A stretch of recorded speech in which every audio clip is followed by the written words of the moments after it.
So greetings everybody, welcome to career एडो। मैं देवांशु मिश्रा एक बार वापस से आपके सामने आ चुका हूं। पॉलिटी के प्रियम्बल के बचे कुचे जो भी हमारे टॉपिक्स थे जो हम लास्ट सेशन में कवर नहीं कर पाए थे, टॉपिक तो प्रियम्बल ही था पर उससे कुछ बचे कुछ ऐसे कॉन्सेप्ट्स थे जिनको हम लास्ट सेशन में कवर नहीं कर पाए थे, ठीक है, because of some time constraints. अभी इस सेशन में हम प्रियम्बल को खत्म करने वाले हैं, हम वहीं से छोड़ने वाले हैं। जैसे कि आप देख सकते हैं आपके स्क्रीन के सामने, तो हम वहीं पर हैं जहां पर हमने लास्ट सेशन को खत्म किया था और यहीं से हम इस प्रियम्बल के टॉपिक को कंटिन्यू करने वाले हैं। तो जैसे कि आपको पता है, मैं आपको पॉलिटी पढ़ा रहा हूं और साथ ही साथ हमने ऑलरेडी इसका एक सेशन कर लिया है।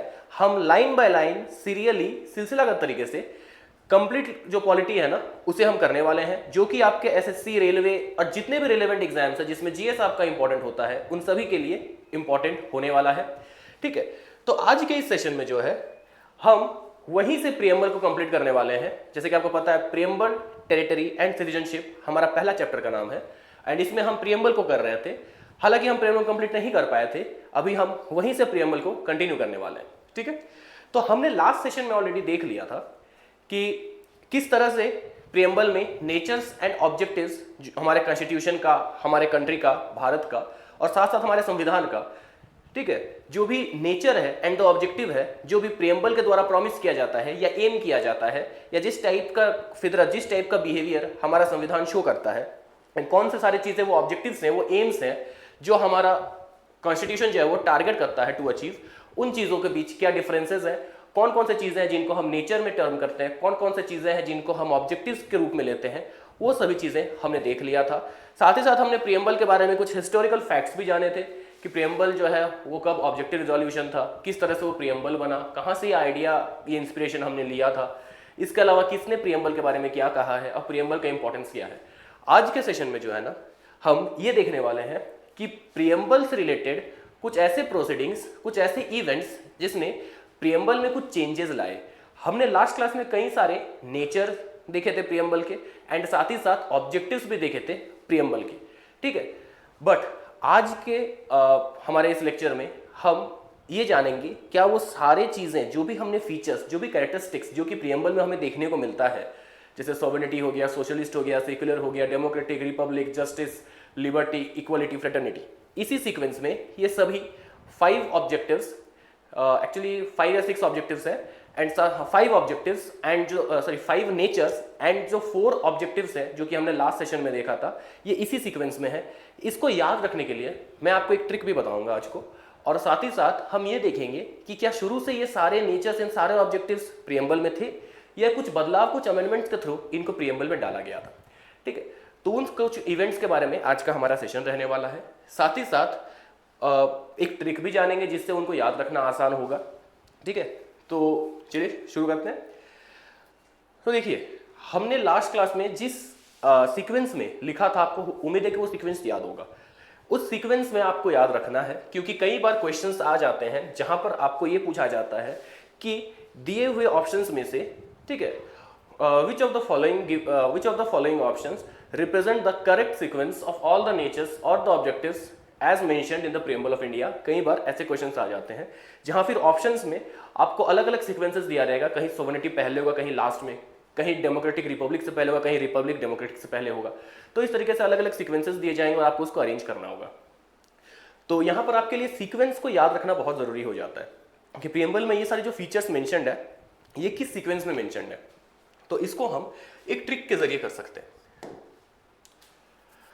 आपको कुछ नहीं याद रखना है, बस आपको ये एक चीज याद रखना है, ठीक है, सब, सो, से, यहीं पर आपको बस याद रखना है, बाकी तो अंडरस्टैंडेबल है। डॉक्टर, जे, लेफ्ट, सब, सो, से, डॉक्टर, जे, लेफ्ट, ठीक है। जैसे हम लोग बोलते हैं ना, जैसे के एम मुंशी हो गया, ठीक है, या फिर एन ए पालकी वाला, तो पहले वाला जो नाम होता है उसको हम लोग सिर्फ उसका जो कैपिटल अल्फाबेट होता है उससे डिनोट करते हैं, बाकी का जो सरनेम होता है उसको पूरा लेते हैं। वैसे लेट्स से कि कोई एक इंसान है जो कि एक डॉक्टर है, ठीक है, उसका नाम जे से शुरू होता है, सो जे, एंड उनका सरनेम लेफ्ट है, सो डॉक्टर जे लेफ्ट, ठीक है, ये तो आप याद रख ही सकते हैं। अब सब, सो, से, ठीक है, लेट्स से कि आप कंसिडर कर लो कि सब, सो एक जगह का नाम है, कहीं भी हो दुनिया में, इस दुनिया में, दूसरे दुनिया में, फर्क नहीं पड़ता, बट सवसो एक जगह है, वहां से डॉक्टर जे लेफ। ठीक है, सवसो से डॉक्टर जे लेफ। ठीक है, अब अगर हम देखें तो सव यानी कि सोवर्निटी। अब देखो हमारा कंट्री कैसा कंट्री है, सोवरेन कंट्री है। एक बार मैं वापस से एक्सप्लेन नहीं करूंगा, नहीं तो काफी टाइम ऑलरेडी चला जाएगा। ठीक है, इनका एक्सप्लेनेशन मैंने लास्ट वीडियो में ऑलरेडी दे दिया था, तो अगर ये जितने भी फीचर्स अगर इनका आपको एक्सप्लेनेशन चाहिए तो आप एक बार लास्ट वीडियो को देख लीजिएगा। तो सबसे पहले आता है सोवर्निटी, ठीक है, यानी स्वाधीनता। फिर आता है सोशलिस्ट, यानी कि समाजवादी, जो कि हमारा देश है, जो हमारा संविधान कहता है कि हमारा देश, हमारा सरकार जो है ना इस प्रकार का होना चाहिए, समाजवादी होना चाहिए। से आता है सेक्युलर, ठीक है, सोशलिस्ट, सेक्युलर। फिर आता है डी से डेमोक्रेटिक, आर से रिपब्लिक। और ये जो सारे हम देख रहे हैं ना, ये नेचर है, यानी कि इस टाइप का देश हमारा संविधान जो है प्रॉमिस करता है कि इस टाइप के देश में हमें रहने का मौका मिलेगा। जो देश में हम रहते हैं वो किस टाइप का देश है, ठीक है, कौन कौन से हमारे देश के फीचर्स हैं जो हमारे देश के नेचर को, हमारे देश के स्पेशलिटी को जो है ना लोगों के सामने रखता है। तो ये सारे जो है फितरत, नेचर मतलब होता है किसी भी इंसान का फितरत, तो हमारे देश का ये फितरत है, हमारे देश का ये व्यवहार है, हमारे देश का ये नेचर है। ठीक है, इस टाइप का हमारा देश है। जबकि जे से आता है जस्टिस, एल से आता है लिबर्टी, ई से आता है इक्वलिटी और एफ से आता है fraternity. Now this are the things which the constitution aims to achieve, जो कि हमारा संविधान जो है अचीव करने का कोशिश करता है, जिसे हम ऑब्जेक्टिव कहते हैं। ठीक है, तो इससे आप याद रख सकते हो सव सो से डॉक्टर जेएलएफ। इसी सीक्वेंस में ये सारे फीचर्स हमें देखने को मिलते हैं। पहले हमें 5 नेचर देखने को मिलते हैं एंड देन जो है हमें 4 जो है हमारा ऑब्जेक्टिव है वो हमें देखने को मिलता है। कुल मिलाकर 9 फीचर्स देखने को मिलते हैं। एक बार इस सेशन के एंड में हम हमारे प्रियम्बल को भी देखेंगे, उसको रीड करेंगे और समझेंगे ये सारी चीजें मेंशन किस प्रकार है। ठीक है, तो उम्मीद है आपको ये निमोनिक याद हो चुका होगा, सवसो से डॉक्टर जेएलएफ। ठीक है, अगर आपको ये याद हो गया तो आपको पूरा सीक्वेंस याद हो जाएगा। बाकी आपको नेचर ऑब्जेक्टिव का मतलब समझ में आ ही चुका है। अब हम देखते हैं, इससे आगे बढ़ते हैं। तो होता क्या है ना, ये सभी के सभी शुरुआती वक्त से ही बिल्कुल ऐसे ही हमारे प्रियम्बल में शामिल नहीं थे। होता क्या है, शुरू में जब ऑब्जेक्टिव रेजोल्यूशन होता है तो इसका जो प्रियम्बल मतलब एक्चुअली ऑब्जेक्टिव रेजोल्यूशन का जो काम होता है वो होता है to serve as the blueprint for the formation और for the making of the constitution of India. उसको हेल्प करने के लिए, उस मेकिंग को हेल्प करने के लिए, एक दिशा दिखाने के लिए कॉन्स्टिट्यूएंट असेंबली को ऑब्जेक्टिव रेजोल्यूशन का इस्तेमाल किया जाता है। हालांकि आगे चल के इसे प्रियम्बल के रूप में एक्सेप्ट किया जाता है और ये इंस्पिरेशन हमें अमेरिका से मिलता है। हमने ये भी लास्ट क्लास में पढ़ा था। बट क्या शुरू से ही इस प्रियम्बल को हमारे संविधान का हिस्सा माना गया था? तो नहीं, शुरू से ही ये प्रियम्बल को हमारे संविधान का हिस्सा नहीं माना गया था। ठीक है, बेरुबारी केस में, जो कि 1960 का केस है, इसमें सुप्रीम कोर्ट ने कहा था कि प्रियम्बल हमारे संविधान का जो है हिस्सा नहीं है। ठीक है, हालांकि इसी को रिवाइज करता हुआ through revisory jurisdiction supreme court जो है 1973 में जो है केशवानंद भारती केस में ये कहता है कि हमारा प्रियम्बल कॉन्स्टिट्यूशन का हिस्सा है। अब बिकॉज हमारा प्रियम्बल कॉन्स्टिट्यूशन का हिस्सा है और हमारे कॉन्स्टिट्यूशन को अमेंड करना पॉसिबल है without affecting the basic structure of the constitution, जो हमारे कॉन्स्टिट्यूशन का बेसिक स्ट्रक्चर ऑफ फाउंडेशन है उसको बिना अफेक्ट किए बाकी चीज़ों को हम अमेंड कर सकते हैं जब तक कि हमारा बेसिक स्ट्रक्चर हर्ट ना हो। ठीक है, आने वाले सेशंस में हम जो सैलाइंट फीचर्स जो है हमारे कॉन्स्टिट्यूशन के उनको भी डिस्कस करेंगे, जिसमें ये सारी चीज़ें मैं आपको क्लियर कर दूंगा। तो बिना बेसिक स्ट्रक्चर को हार्म किए उस कॉन्स्टिट्यूशन को जो है अमेंड किया जा सकता है, which makes the constitution a perfect blend of rigidity and flexibility. तो यहाँ पर बिकॉज अब ऑलरेडी सुप्रीम कोर्ट ने कह दिया कि प्रियम्बल जो है वो भी संविधान का हिस्सा है, and supreme court being the final interpreter of the constitution, वो जो कॉन्स्टिट्यूशन के मामले में कह देते हैं वो स्टैंड करता है, उसको कोई तोड़ नहीं सकता, काट नहीं सकता, because supreme court is also deemed as the final interpreter of the constitution. तो सुप्रीम कोर्ट ने कह दिया कि केशवानंद भारती केस में सुप्रीम कोर्ट ने कह दिया 1973 में कि प्रियम्बल हमारे संविधान का हिस्सा है, तो है। अब क्योंकि ये संविधान का हिस्सा है और संविधान को अमेंड करना पॉसिबल है अंडर आर्टिकल 368, तो ऑटोमेटिकली यानी कि प्रियम्बल को भी अमेंड करना पॉसिबल है।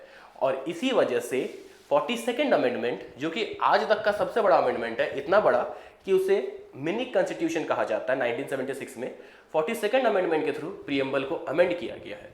आज तक प्रियम्बल को सिर्फ एक ही बार अमेंड किया गया है, ये इंदिरा गांधी जी के सरकार में ये किया गया था, उनके द्वारा किया गया था। ठीक है, और सबसे बड़ा अमेंडमेंट जो है वो सामने रखा गया था, जिसे मिनी कॉन्स्टिट्यूशन कहा जाता है, which is 42 amendment, 42nd amendment of 1976। इसी अमेंडमेंट में जो है प्रियम्बल को भी first and last time till date यानी कि एक ही बार अमेंड किया गया था। ठीक है, और अमेंड करके पहले हमें सोशलिस्ट और सेक्युलर ये दो टर्म देखने को नहीं मिलते थे। ये सोशलिस्ट और सेक्युलर ये दोनों टर्म जो है ना, इसको सोवियत प्रिंसिपल्स यानी कि यूएसएसआर के जो प्रिंसिपल्स हैं वहां से इंस्पायर होकर लिया गया है, और वहीं से इंस्पायर होकर जो है इनको प्रियम्बल में ऐड किया गया था bye amending the preamble in 1976 through 42nd amendment. ठीक है, अब उस टाइम पे अगर आप थोड़ा भी मतलब अगर आप पॉलिटिकल इंफॉर्मेशन जो है एंड आज़ादी के बाद अभी तक हमारे देश पॉलिटिकली कैसे कैसे इवॉल्व हुआ, अगर ये चीज़ आपको पता हो तो आपको पता होगा कि उसी टाइम पे हमारे देश में जो गवर्नमेंट था वो उनका रिलेशन जो था ना रशिया के साथ काफ़ी अच्छा था, एंड रशिया के सोशलिस्ट टर्म्स को भी हमारे देश में हमारे गवर्नमेंट उस टाइम के गवर्नमेंट के द्वारा, कांग्रेस गवर्नमेंट के द्वारा हमारे देश के गवर्नेंस में काफ़ी ज़्यादा इम्प्लीमेंट किया जाता था।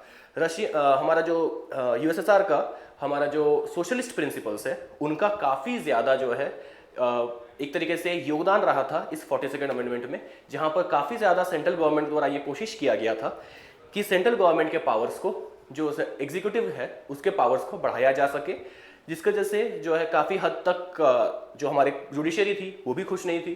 प्रेसिडेंट के भी पावर्स को काफ़ी ज़्यादा कम किया गया था, जुडिशरी के भी कई सारे पावर्स को जो है ना कोशिश किया गया था कि इस अमेंडमेंट के थ्रू सेंट्रल गवर्नमेंट के हाथों में दिया जा सके। जिसके बाद 2 साल के बाद 1978 में 44th अमेंडमेंट आता है जनता पार्टी मोरारजी देसाई के अंडर, जिसमें कई सारे 42nd अमेंडमेंट में लाए गए चीज़ों को रिवर्स करने का कोशिश किया जाता है।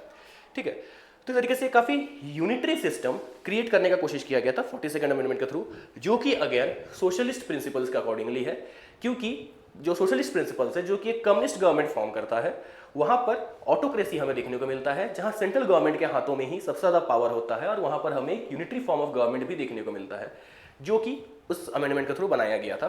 जब हम आगे पढ़ेंगे, आगे के लेक्चर्स में हम इस चीज़ को और अच्छे से जो है एक्सप्लोर करेंगे, फिलहाल के लिए बस इतना ही। तो उसी वक्त जो है सोशलिस्ट और सेक्युलर, जो कि अगेन सोशलिस्ट प्रिंसिपल्स है, उसे यूएसएसआर से इंस्पायर होकर लिया गया था, एंड साथ ही साथ ये चीज़ जो है ना उस टाइम के हमारे मतलब इंडिया के और रशिया के बढ़ते संबंधों का भी जो है ना एक तरीके से साक्ष्य है, एक एविडेंस है, जो बताता है कि उस टाइम कैसे हमारे साथ, जो हमारे गवर्नमेंट के साथ जो रशिया का जो मित्रता है, जो एक तरीके से सिंक्रोनाइजेशन है, वो उस टाइम काफ़ी ज़्यादा एक्सपेंड कर रहा था, बेहतर हो रहा था। कुछ इकोनॉमिकल रिपरकशंस हमें आगे चल के इसके 1990s में देखने को मिलेंगे in the form of economic crisis, but उस टाइम जो है इसका फायदा हुआ था, और इसका फायदा 1971 के बांग्लादेश लिबरेशन वॉर में भी रशिया की तरफ से भारत को काफ़ी ज़्यादा जियोपॉलिटिकली मिला भी था। ठीक है, तो अभी हम लोग देखते हैं यहाँ पर क्या होता है। तो यहाँ पर सोशलिस्ट और सेक्युलर जो शुरू से ही हमारे संविधान का हिस्सा नहीं था, उसको रशिया से इंस्पायर होकर इंदिरा गांधी जी के द्वारा 42nd अमेंडमेंट के द्वारा प्रियम्बल का हिस्सा बनाया जाता है। बिकॉज इससे पहले प्रियम्बल हमारे संविधान का हिस्सा नहीं था, बट 1973 ऑनवर्ड्स प्रियम्बल भी हमारे संविधान का हिस्सा बन चुका था, एंड देन प्रियम्बल को भी अमेंड करना पॉसिबल था, जैसे संविधान को करना पॉसिबल है हमारा आर्टिकल 368 के अकॉर्डिंगली। तो सोशलिस्ट एंड सेक्युलर को उसके बाद इसका पार्ट बनाया जाता है। एक तीसरा वर्ड होता है जिसको कहते हैं इंटीग्रिटी, यानी कि एकत्रता। तो उसको भी, इंटीग्रिटी को भी हमारे कॉन्स्टिट्यूशन में उसी टाइम ऐड किया गया था, पहले से नहीं था, लेकिन वो एक इंडिपेंडेंट फीचर नहीं है बल्कि फ्रेटर्निटी का एक हिस्सा है, यानी कि फ्रेटर्निटी जो कि एक फीचर है उसके साथ इंटीग्रिटी को ऐड किया गया था एक सब फीचर के रूप में अंडर फ्रेटर्निटी। ठीक है, और बाकी एक इंडिपेंडेंट फीचर के रूप में जो है, 2 इंडिपेंडेंट फीचर्स के रूप में सोशलिस्ट एंड सेक्युलर को भी ऐड किया गया था। ठीक है, तो वही चीज़ है यहाँ पर हमें देखने को मिलता है कि जो कॉन्स्टिट्यूशन हमारा प्रियम्बल है उसको अभी तक एक ही बार अमेंड किया गया है, और वो कब अमेंड किया गया था ना 1976 42nd अमेंडमेंट में, जहां पर सोशलिस्ट और सेक्युलर को ऐड किया गया था, साथ साथ इंटीग्रिटी को भी ऐड किया गया था, बट फ्रेटर्निटी के अंडर। ठीक है, विथ फ्रेटर्निटी। आगे बढ़ते हैं।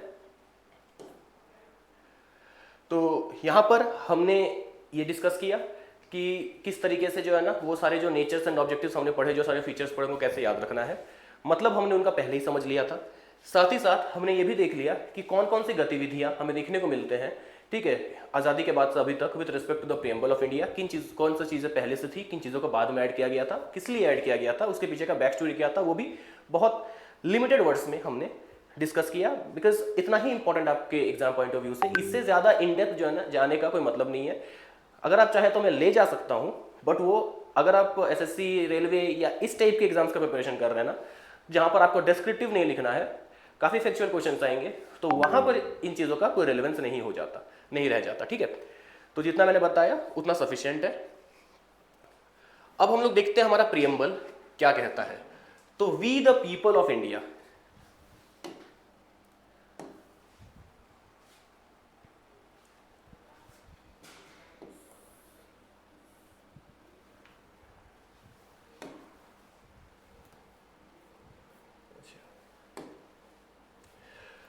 We the people of India यानी कि हम भारत के नागरिक, ठीक है, हैविंग solemnly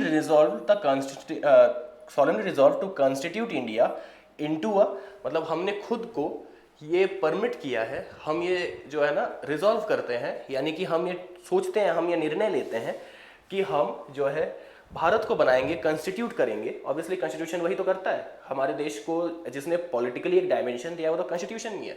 ठीक है, कॉन्स्टिट्यूट इंडिया इनटू अ, अब हम भारत को कैसे बनाएंगे, किस प्रकार का बनाएंगे, तो सोवेरेन, ठीक है, यानी कि स्वाधीन, socialist, secular, democratic and Republic. अब ये जो सभी हैं ये नेचर है कि किस टाइप का भारत बनाने का प्रॉमिस जो है प्रियम्बल द्वारा किया जाता है through the constitution of India. तो हमारा देश का नेचर क्या होगा, हमारा देश किस टाइप का देश होगा, या कॉन्स्टिट्यूशन किस टाइप का कॉन्स्टिट्यूशन है, वो यहाँ पर बताया गया है। और ये बिल्कुल उसी सीक्वेंस में है जिस सीक्वेंस में मैंने आपको न्यूमोनिक के थ्रू आपको हिंट किया कि आप याद रख सकते हैं। ठीक है, और साथ ही साथ हमारा प्रियम्बल ये भी एम करता है, क्या एम करता है कि कुछ ऐसे ऑब्जेक्टिव्स हैं जो हमारे कॉन्स्टिट्यूशन द्वारा हमारे देश के नागरिकों को दिया जाएगा, ये अचीव करने का कोशिश किया जाएगा, जिसको प्रदान करना या जिसको क्रिएट करना हमारे सोसाइटी में, हमारे देश में, हमारे पॉलिटिको सोशल एनवायरनमेंट में हमारे देश का एम किया जाता है कॉन्स्टिट्यूशन द्वारा। और वो सारे क्या क्या है, किस चीज़ को सिक्योर करना है टू ऑल द सिटीजन्स, न जस्टिस यानी कि न्याय। अब जस्टिस किस किस फील्ड में, तो देखिए यहाँ पर साफ लिखा हुआ है जस्टिस सोशल यानी कि सामाजिक रूप से, सामाजिक रूप से जो है ना हर किसी के साथ न्याय होना चाहिए। सामाजिक रूप से यानी कि समाज में किसी के साथ सामाजिक रूप से अन्याय नहीं होना चाहिए। वी जो हम लोग इंसान है ना, ये सोशल एनिमल्स हैं, ये एक सोसाइटी में रहते हैं जहाँ हर एक इंसान के रोल्स जो है ना वो प्री डिफाइंड होते हैं और प्री सेपरेटेड भी होते हैं। एंड साथ ही साथ हर किसी को ग्रो करने के लिए औरों का जो है मदद वो ज़रूरी होता है, जो कि एक सोसाइटी को बिल्ड करता है। तो सोशली एक इंसान के लिए डिग्निफाइड ज़िंदगी जीना बहुत इंपॉर्टेंट होता है, उसके physical, mental and emotional wellbeing के लिए। तो वहाँ पर भी उसके साथ जस्टिस हो, ये बहुत इंपॉर्टेंट है, जो कि हमारा संविधान जो है एम करता है कि वो अचीव करे। इकोनॉमिक, ठीक है, हर एक इंसान को जो है पूरा छूट है कि वो अपने हिसाब से जो है जो काम करना चाहे कर सकता है, जब तक वो काम किसी को प्रॉब्लम ना दे, और अपने मन का काम करके वो अपना रोजी रोटी जो है वो कमा सकता है। तो इकोनॉमिक बैकग्राउंड में भी उसके साथ जस्टिस होना चाहिए। ऐसे नहीं कि उसको जो है ना गधे जैसा खटाया जा रहा है, कुछ पैसा नहीं दिया जा रहा है, दिहाड़ी के नाम पे कुछ नहीं, उस टाइप से नहीं होना चाहिए।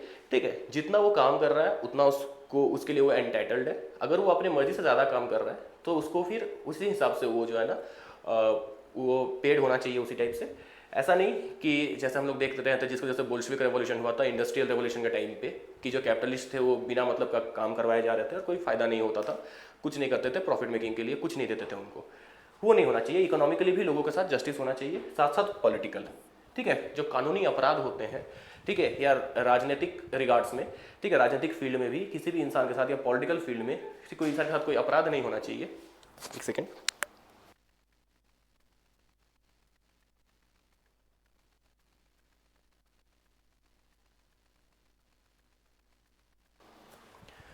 ठीक है, तो कुछ गलत नहीं होना चाहिए पॉलिटिकल फील्ड में भी। अगर हम बात करें ना तो पॉलिटिकल राइट्स का अगर हम लोग बात करते हैं तो हमारे कॉन्स्टिट्यूशन में जो आर्टिकल 3 है यानी कि फंडामेंटल राइट्स, वो हमें पॉलिटिकल राइट्स हमारा सिक्योर करता है, पॉलिटिकल डेमोक्रेसी सिक्योर करता है देश में।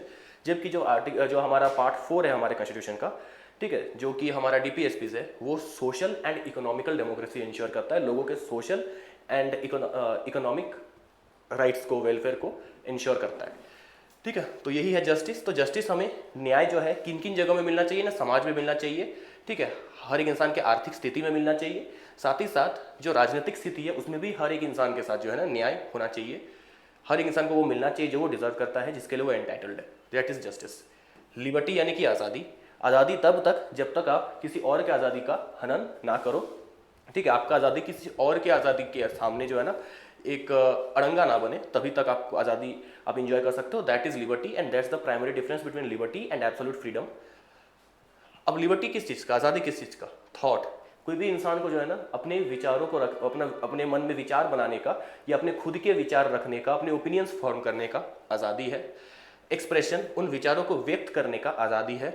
बिलीफ, ठीक है, आपकी एक आइडियोलॉजी हो सकती है, आपकी एक बिलीफ हो सकती है, आपका एक बिलीफ सिस्टम हो सकता है, ठीक है, तो उस चीज़ का भी जो है ना आपको आज़ादी है कि आपके खुद के बिलीफ्स हो। साथ ही साथ फेथ, ठीक है, आप ये फेथ कुछ भी हो सकता है, जिस चीज़ पे आपको भरोसा हो, जिस चीज़ पे आपको ट्रस्ट हो, जिस चीज़ के आधार पे आप जिंदगी जी रहे हो, उस चीज़ को आपको खुद से आपके खुद के लिए उस चीज़ को डिसाइड करने का आपका आज़ादी है। कोई भी आप पे अपना फेथ थोप नहीं सकता कि आपको यही मानना है। उसके साथ साथ वर्शिप, आप अपने मन से जिसको चाहो वर्शिप कर सकते हो, रिलीजन के टर्म्स में भी और किसी भी टर्म्स में, ठीक है। आप अगर चाहो तो मान सकते हो, आप नहीं भी मान सकते हो, ये आपका डिसीजन है, ठीक है। हमारा देश एक थियोक्रेटिक कंट्री तो है नहीं जहाँ पर एक पर्टिकुलर रिलीजन का सुप्रीमेसी होगा। एक डेमोक्रेटिक कंट्री है और हर एक इंसान के पास ये राइट्स होता है कि वो अपने रिलीजन को वर्शिप करे, या अगर चाहे तो नहीं भी कर सकता किसी रिलीजन को वर्शिप। तो ये आज़ादी आपको है। इसके बाद इक्वलिटी। इक्वलिटी का मतलब होता है एकता। इक्वलिटी किस चीज़ का? स्टेटस। समाज में जो आपका स्टेटस है, जो आपका क्लास है, क्लास रिप्रेजेंटेशन है समाज में, या समाज में आपका एक तरीके से जो ओहदा है, वो चीज़ जो है ना लोगों का इक्वल होना चाहिए। कोई सुप्रीम नहीं है, ठीक है, कोई इन्फीरियर भी नहीं है। इस टाइप का एक सोसाइटी हमें बिल्ड करना है, जो कि यहाँ पे इक्वलिटी ऑफ स्टेटस बात करता है। साथ ही साथ अपॉर्चुनिटी, हर एक इंसान के पास बराबर अपॉर्चुनिटीज़ होने चाहिए, ये अचीव करने का एम करता है, ठीक है। कहीं भी अपॉर्चुनिटीज़ देने का बात नहीं किया जाता, बल्कि अपॉर्चुनिटी, सब इंसान के पास बराबर अपॉर्चुनिटी हो आगे बढ़ने का। ऐसा नहीं कि किसी के पास ज़्यादा है, किसी के पास कम अपॉर्चुनिटी है। ये चीज़ को एम करता है, इस चीज़ को अचीव करने का कोशिश करता है हमारा कॉन्स्टिट्यूशन। एंड साथ ही साथ and to promote among them all, इन चीज़ों को सभी इंसानों के बीच बराबरी के रूप में जो है ना प्रमोट करने का बात करता है, विच मीन्स जो कि इक्वलिटी का मतलब हमारे संविधान में ये है, ठीक है। उसके बाद आता है फ्रेटर्निटी यानी कि भाईचारा। यहाँ पर क्या बात किया जाता है ना, यहाँ बात किया जाता है कि हर एक इंसान समाज में जो है एक इंडिविजुअल लेवल पे, हम अब देखिए, हम लोग सब सामाजिक जानवर हैं, ठीक है। हम लोग जो है ना एक समाज में रहते हैं। We are also animals but we are social animals. हम सामाजिक पशु हैं, तो हम एक समाज में रहते हैं। लेकिन इसका ये मतलब नहीं है कि हमारा कोई इंडिविजुअल आइडेंटिटी नहीं है। हमारा भी एक इंडिविजुअलिटी है, और इस समाज में उस इंडिविजुअलिटी का मेंटेन रहना, प्रोटेक्टेड रहना भी बहुत ज़रूरी है, ताकि वो इंसान खुद किसी आइडेंटिटी क्राइसिस से ना गुजरे। और इसी चीज़ की वजह से जो है ना हर एक इंसान का डिग्निटी बहुत इंपॉर्टेंट होता है, क्योंकि ये डिग्निटी उसके सेल्फ एस्टीम से कनेक्टेड होता है, एंड इन रिटर्न वो सेल्फ एस्टीम उसके एग्जिस्टेंस से कनेक्टेड होता है कि वो खुद के एग्जिस्टेंस को किस नज़रिए से देखता है। जिस इंसान का सेल्फ एस्टीम नहीं होगा, डिग्निटी नहीं होगा, उसको अपने खुद के एग्जिस्टेंस का उसको कोई मतलब नहीं पता होगा, ठीक है, तो वो इंसान एक डिग्निफाइड जिंदगी नहीं जी सकता है। वो एक इंडिविजुअलिस्टिक जो है ना, एक एज एन इंडिविजुअल जो है अच्छे से नहीं जी पाएगा और प्रोडक्टिव भी नहीं होगा देश के लिए। तो ऐसे में जो डिग्निटी ऑफ द इंडिविजुअल है ना, इंडिविजुअल लेवल पे उस इंसान का जो डिग्निटी है वो सोसाइटी में, उस चीज़ को जो है ना मेंटेन रखना है। और वो तभी होगा अगर हम अपनी डिग्निटी, अपने सेल्फ एस्टीम के साथ साथ औरों की डिग्निटी, औरों के सेल्फ एस्टीम को भी जो है ना प्रोटेक्ट करें, उसके प्रति भी हम संवेदनशील हों, एंड साथ ही साथ उसको भी हम वैल्यू करें, रिस्पेक्ट करें। एंड वही चीज़ फ्रेटर्निटी जो है वो एम करता है, which means unity and integrity of the nation. अब पहले ये इंटीग्रिटी शब्द जो है ना प्रियम्बल में शामिल नहीं था, 42nd अमेंडमेंट के थ्रू शामिल किया गया है। पहले सिर्फ था कि लोगों के बीच एक सामाजिक स्तर पे यूनिटी होगा, एकता होगा, लेकिन उसके साथ साथ इंटीग्रिटी को भी लाया है। जहां पर इंटीग्रिटी क्या है, तो integrity actually unity and dignity दोनों का एक एमलगमेशन है, यानी कि जहां लोगों के पास बीच में जो है ना, लोगों के बीच यूनिटी तो हो, लेकिन सभी लोग यूनाइटेड हो, क्योंकि उन सभी का एक दूसरे के प्रति जो है ना, उनके डिग्निटी के प्रति जो है वो रिस्पॉन्सिव है, ठीक है, रिस्पॉन्सिबल भी है, और साथ ही साथ एक दूसरे की डिग्निटी को वो इंटैक्ट रखने में हेल्प करते हैं। ऐसा नहीं कि किसी को नीचा दिखाते हैं, ऐसा नहीं कि किसी के सर पे पैर रख के खड़ा होते हैं, ठीक है। जिस प्रकार अपने खुद के डिग्निटी का, अपने खुद का सेल्फ एस्टीम का, अपने खुद के इंडिविजुअलिटी को इंसान रिस्पेक्ट कर रहे हैं, वैसे दूसरे इंसान की भी इंडिविजुअलिटी को, उनके ओपिनियंस को, क्या बोलते हैं उसको, सेल्फ रिस्पेक्ट को जो है ना वो रिस्पेक्ट करते हैं, उसको मेंटेन रखने की कोशिश करते हैं। This is what integrity means, ठीक है। जहां लोग एकत्रित होकर रहते हैं, जुड़ के रहते हैं आपस में, ठीक है, सिर्फ सोशली नहीं बल्कि इमोशनली भी, मेंटली भी, इंटेलेक्चुअली भी, ठीक है। तो ये इंटीग्रिटी जो शब्द है इसको बाद में ऐड किया गया था, पहले सिर्फ यूनिटी यानी एकता था, लेकिन अब ये जो इंटीग्रिटी शब्द होता है ना, ये यूनिटी से थोड़ा ब्रॉडर टर्म है, तो उसको भी ऐड किया गया था।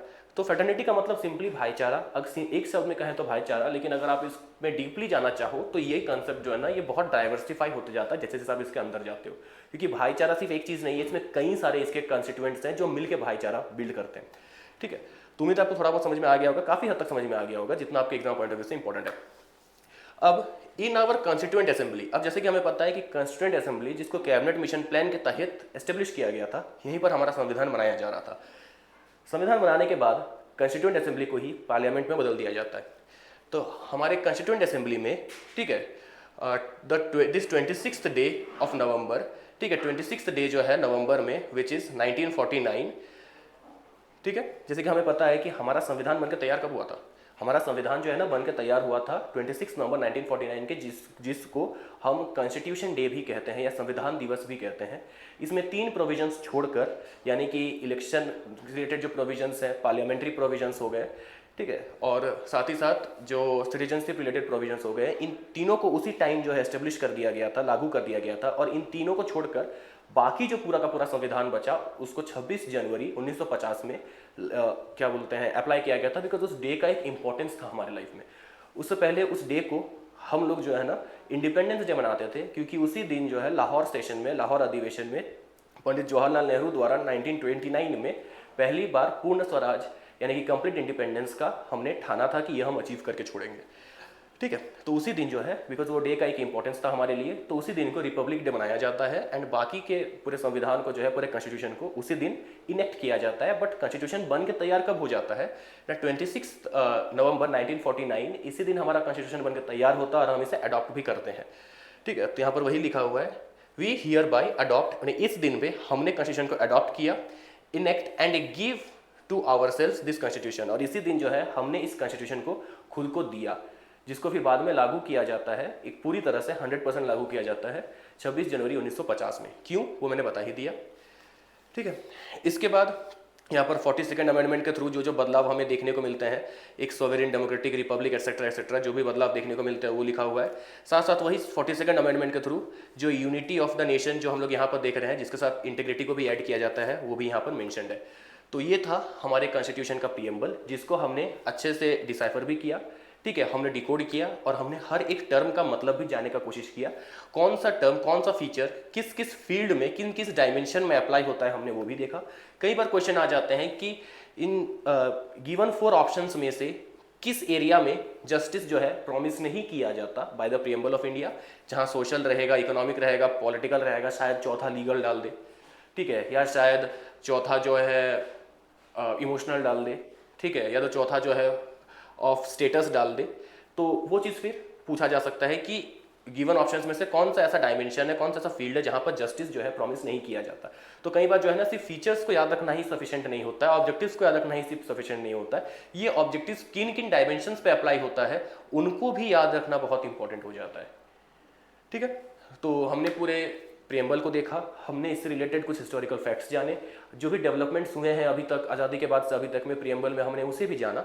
और साथ ही साथ हमने पूरे प्रीएम्बल में एक एक टर्म का मतलब भी समझा, डिटेल्स में समझा उसको। जो पॉलिटिकल साइंस का अगर बात करें ना, तो सिर्फ कॉन्स्टिट्यूशन पढ़ना ही पॉलिटिकल साइंस नहीं है, इसमें कई सारे पॉलिटिकल कॉन्सेप्ट्स होते हैं, फंडामेंटल्स होते हैं, जिनका मतलब समझना भी बहुत इंपॉर्टेंट हो जाता है।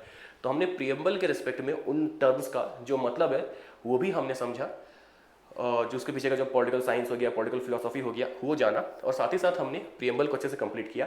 अगर आपने ये दोनों लेक्चर्स देख लिए, पुराना लेक्चर और रियल लेक्चर, तो आप इतना श्योर रहो कि आप प्रीएम्बल को अच्छे से समझ चुके हो। प्रीएम्बल को समझना क्यों इंपॉर्टेंट है, और मैंने ये वीडियो यहीं से क्यों शुरू किया था, प्रीएम्बल से ही, क्योंकि आगे हम संविधान को समझने से पहले अगर हम प्रीएम्बल को समझ जाएंगे तो हमें समझ में आ जाएगा कि हमारे कॉन्स्टिट्यूशन को बनाने वालों का माइंडसेट क्या था, बनाया किस लिए था, और हमारा संविधान किन चीज़ों के लिए स्टैंड करता है, किन चीज़ों की बातें करते हैं, वो सिर्फ एक प्रीएम्बल को समझ के ही हम अंदाज़ा लगा सकते हैं। So now we know, after studying preamble, now we know that what does our constitution deal with, ये हमें पता है। What does our constitution stand for, ये भी हमें पता है।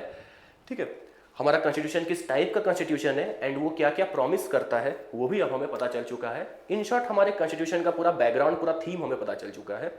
जिसके थ्रू अब आगे जब हम पार्ट 1 यानी कि टेरिटरी, पार्ट 2 यानी सिटीजनशिप, पार्ट 3 यानी कि fundamental rights and so on जब हम करेंगे तो अब हमें वो करने में आसानी होगा, बिकॉज अब हम अपने कॉन्स्टिट्यूशन के बारे में ऐसा नहीं कि हमें कुछ नहीं पता, प्रियम्बल के थ्रू हमें उसका थीम पता चल चुका है।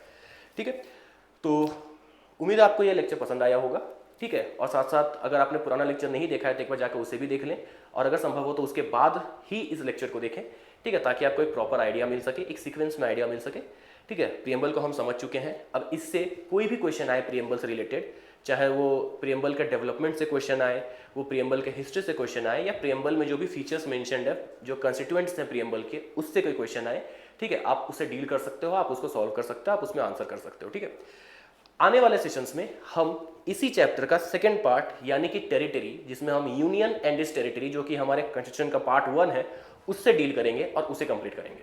ठीक है, तो अगर आपको ये लास्ट का जो लेक्चर था यानी कि प्रियम्बल पार्ट 1 और ये प्रियम्बल पार्ट 2 अगर आपको अच्छा लगा हो, समझ में आया हो और कुछ सीखने को मिला हो, तो आप इस वीडियो को जो है ना ज़्यादा से ज़्यादा शेयर करें, अपने दोस्तों तक पहुँचाएँ, ताकि सब कोई एक साथ आगे बढ़ सके। ठीक है, और आई विश यू लक। हम आगे भी पढ़ेंगे, अगर आपको अच्छा लगा तो आप हमारे साथ आगे के लेक्चर्स में भी जुड़ सकते हैं। ठीक है, और हमारे आगे के लेक्चर्स का हिस्सा बन सकते हैं, जिससे फ़ायदा और किसी को नहीं, सिर्फ आप ही को होगा। हमें सिर्फ आपका कुछ वक्त चाहिए, बाकी बदले में हम आपको काफ़ी सारे conceptual and factual details and clarity provide करेंगे। ठीक है, जो कि वर्थ इट होगा, आई प्रॉमिस। तो आगे के लेक्चर्स में हम मिलते हैं, जिसमें हम टेरिटरी एंड सिटीजनशिप को जो है ना यानी कि पार्ट 1 एंड पार्ट 2 को एक्सप्लोर करेंगे। तब तक के लिए take care, thank you, take care and stay healthy.